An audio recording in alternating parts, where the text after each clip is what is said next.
The San Francisco 49ers offense cooks the Arizona Cardinals 41-22 and makes up for some interesting defensive play from the 49ers.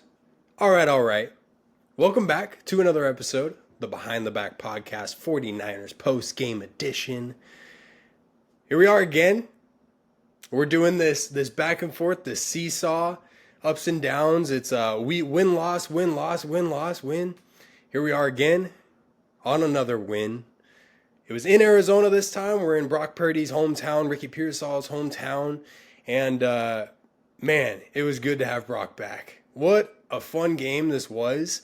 It was interesting as well because both teams really leaned on their pass game throughout this entire game. The run game really never came into effect here. But I'm going to be honest, guys, like this offense looks really good with Brock Purdy at the helm versus Mac Jones. And we're going to talk about this Mac and Brock conversation that I know the media wanted to bring into light and kind of put something there, but it's just not close, guys. It's just not.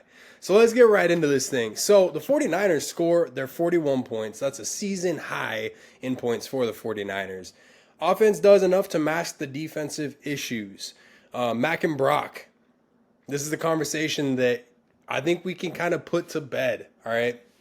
Mac Jones played exceptionally well while Brock Purdy was injured and coming back from that.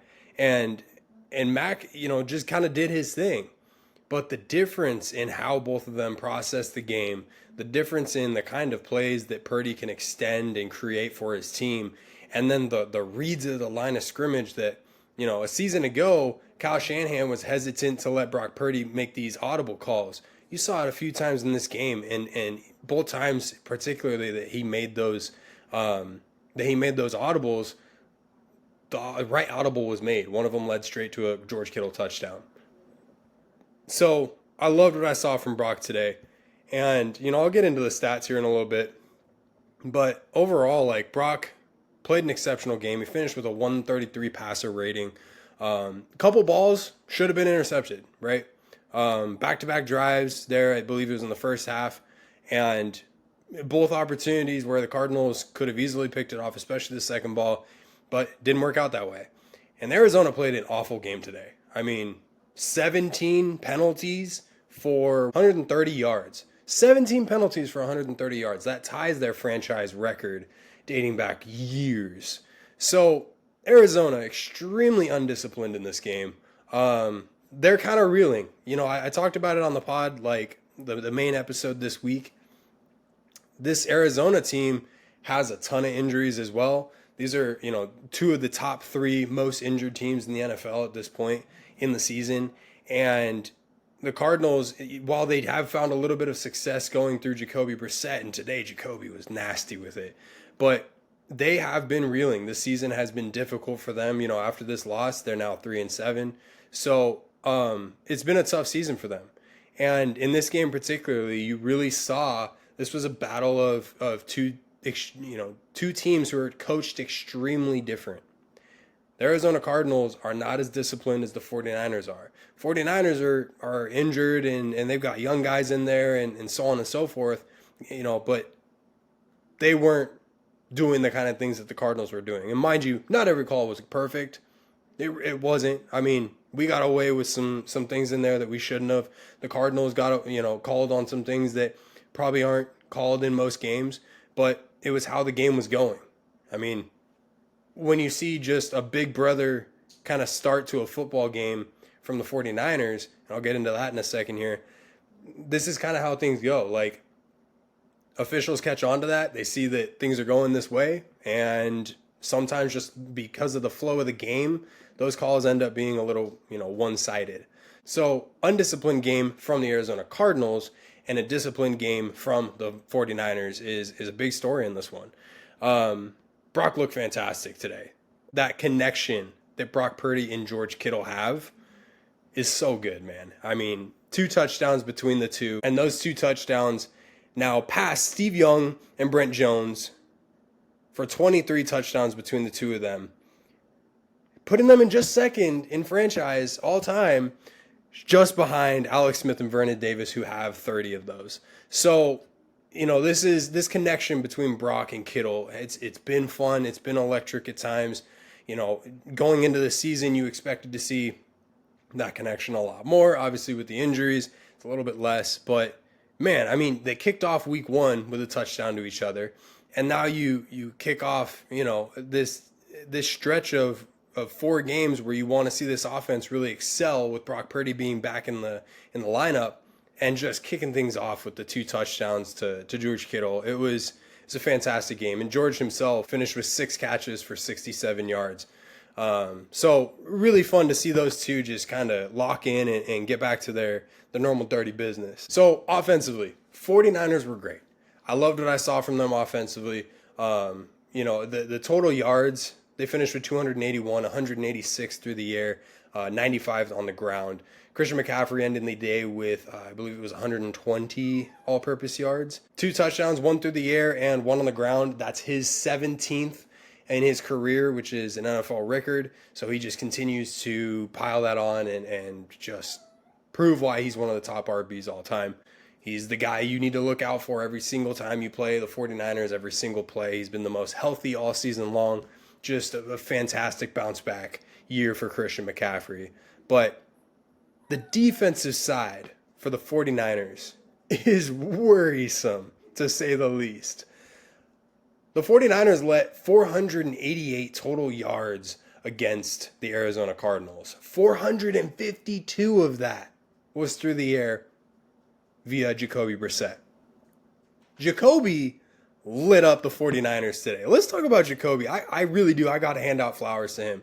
47 of 57 attempts through the air. That's an NFL record. He tied or beat Ben Roethlisberger for those completions. So incredible game from Jacoby Brissett.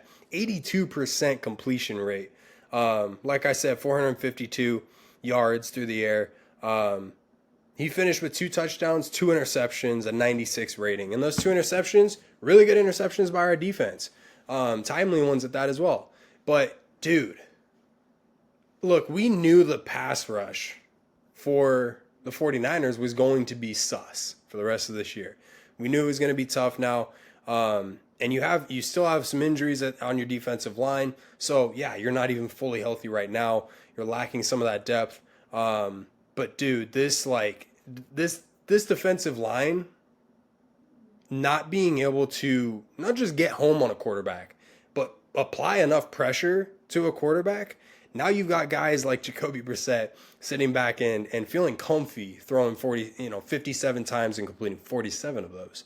So it's worrisome moving forward because it means that your offense needs to cook every single week, just about every single drive, if you want a chance to win. Now, the 49ers did themselves a favor early in this game, and specifically Sky Moore. And I'm going to move on to my game ball number 1 right now. I'm going to skip ahead a little bit. Game ball 1 goes to Sky Moore. Starting this game off with an electric kick return, going 98 yards, setting it up for just a light Christian McCaffrey run up the middle into the end zone. Sky Moore starting off by just punching the Cardinals in the mouth right on the start of this game is everything you want to see from a team jumping into a game, especially an away game. If you can go into a stadium as the away team and punch them in the mouth right away, whether it be the first drive, first play, whatever, you're going to run a better chance throughout that game of keeping the crowd out of it, keeping momentum on your side. And the 49ers never looked back. They really never looked back. Yes, offensively, they went dry a couple times in a row, but their defense was able to tighten up when they needed it most. Jacoby threw those 2 interceptions. And then on the goal line, Upton Stout. I mean, we've seen this already. Alfred Collins earlier on in the season against the Rams in matchup 1. Now you have goal line stand, Upton Stout ripping the ball away from Michael Wilson, who also was having a fantastic game today. Let's talk about him for 2 seconds. He was elevated as already in the 53-man, but he was elevated to wide receiver 1 because of the injuries that they have going on, especially to Marvin Harrison. And Michael Wilson finishing with 15 catches for 185 yards. No touchdowns, but nonetheless, a fantastic game. And then Trey McBride, 115 yards on 10 receptions, 1 touchdown. I kind of highlighted Trey McBride early on when we were talking about keys to this game in the main episode. And I said, Trey McBride through the middle, especially against this linebacker core for the 49ers, this is going to be a tough get for them. And it proved to be that. Trey McBride was cooking. And look, Cardinals finished with a ton of yards, all-purpose yards. A lot of it came back because of how undisciplined they were, specifically on holds on run game. Like their run game finished with, I think it was like just over 35 yards. They could have easily had like 90 to 100, but a lot of it ended up coming back. And even, a touchdown coming back because of it. So just kind of goes back to them being so undisciplined and the 49ers taking advantage of that. But this defense for the 49ers is reeling because of the lack of pass rush. It just puts that much more pressure on your secondary to be elite. It's hard to be elite for an entire game when, number one, you're leaning on young guys who are fresh to the game, guys who aren't typically in these roles. But number two, because they have all the time in the world, the quarterback has all the time in the world to throw against you. So, I thought in this one overall, just getting the takeaways that they did, and, the 49ers struggling already to get takeaways through the air. They got 2 of them in this game. Like, if I had to grade the defense throughout this game, I'd give them like a B. I don't think it was an awful game, all things considered, from this defense. I think they did enough when they needed to, tightening up when they needed to. Renardo Green getting called for, it was really frustrating. Like, him and Trey just kind of got locked up with each other. They were doing the pushing thing back and forth, and then Renardo just kind of taking an open hand slap to Trey and getting called for 15. Otherwise, it would have been off the field. They would have been punting, and we would have the ball and all momentum in the first quarter. But because of that, it's a fresh set of downs. They go down. They're able to get in position to score a touchdown, but defense tightened up and held them to 3. So, yeah, it could have been better. It could have been 0 from the start, but just to be able to tighten up when you did, in that scenario and a few others, like, I feel like overall the defense played as well of a game as they could have right now. So I talked about my game balls initially. In the first game ball, like I said, going to Sky Moore, just an electric start to the game, everything you wanted to see. Second game ball is going to go to a guy who already made one of the plays I talked about, and that's Upton Stout. That goal line fumble that he forced it's fantastic. I thought Upton all season long has done a really good job at kind of, developing right in front of our eyes, kind of making timely plays like this. Yeah, he's gotten burned a few times, but that's just kind of part of, number one, the role you're in as a DB, but also part of being a young player. So I thought in this game stepped up really well, had a really good play, and, I got to kind of give him his flower for that. So I have 2 game balls to give out. The third is just going to kind of go to the offense, because this offense for the 49ers did everything it wanted to against this Cardinals team for the most part. Through the air, Jawan Jennings had a good game as well. 4 catches for 54 yards, some timely catches. Christian McCaffrey, just a unit. Kyle Juszczyk, couple good passes for good pickups. And then the touchdowns, 2 of them to Kittle, 1 of them to McCaffrey through the air, 1 on the ground for McCaffrey. Brock played a really clean game. Let's talk about Brock Purdy's stats real quick. Brock finished 19 of 26 through the air, 73% completion, 200 passing yards, 3 touchdowns, 0 interceptions, took 1 sack, finished with a 133.5 passer rating. So there was worry that Brock Purdy was going to have some rust to shake off in this game. It's his first real game back. He played Jacksonville, yeah, but he got re-aggravated that toe, had to go out a number of weeks, and now he's back, reinserted in the lineup. So you wondered how rusty he would be. There's no rust there. Purdy looked good. He looked comfy. He was in his hometown, so I'm sure it's you feel good because you're playing in front of people you know. And I saw his parents up in the box seats in this one as well. So I loved what I saw from Brock, man. This is QB1. This is why you paid Brock to be the quarterback he is because he goes out and he just does Brock Purdy things.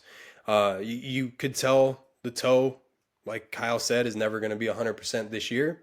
Brock didn't run really at all in this game. They ran a few play actions, but as far as running past the line of scrimmage or anything like that, you really didn't see it.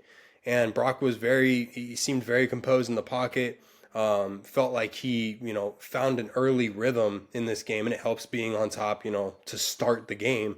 But felt like he found a rhythm and really locked in for the stretch. So loved what I saw from Brock Purdy. So final thoughts. The 49ers open up first game against 4 teams that they should be beating. This is the stretch of football that Marcos and I kind of talked about, where the 49ers, we're going to learn if they're really a wild card lock, or if this team is, kind of wrapping things up for the season and saying we're not quite there this year. And they go out and get, really a statement win against the Cardinals. They sweep the Cardinals on the season series now, seeing 2 completely different Cardinals teams. And this is the first game of the 4 where you've got a legit shot and you should be favored in each of those. Now you go back home, you play the Panthers on Monday Night Football, and then you've got the Browns 6 days later, and you've got your bye. And then coming out of the bye, you play the Tennessee Titans at home. So you're going to be at home during the bye. You get to stay at home. You get to practice at home.